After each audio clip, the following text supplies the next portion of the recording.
President Biden hitting the picket lines today in Michigan with thousands of United Auto Workers asking for better pay and benefits. The UAW says this is the first time a sitting president has walked with a union. Workers are striking at more than 40 plants across the country. Fox's Mills Hayes joins us live at one of those plants in Plymouth, Minnesota. And Mills, that plant has recently expanded.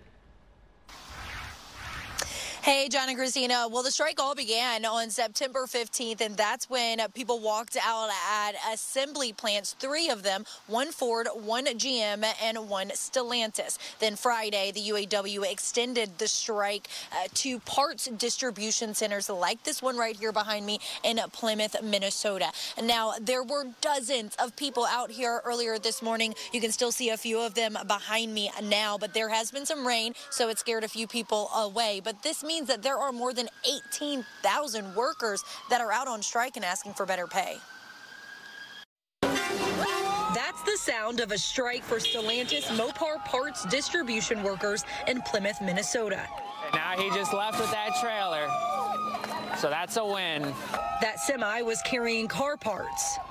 We're the workers, and there's nobody to unload them, nobody to work with them, and they're crossing the picket line. This is the first time United Auto Workers have gone on strike against the big 3 car companies at the same time.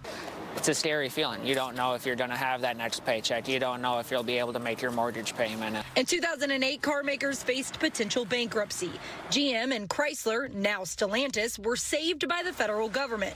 The agreement changed retirement benefits, ended cost of living wage increases, and created a system that paid new workers less than veteran employees for the same job. We're way beyond those days, and we just want that stuff back to how it was before. Now, the young ones that start here, they don't even have those opportunities. They aren't ever going to make what I make.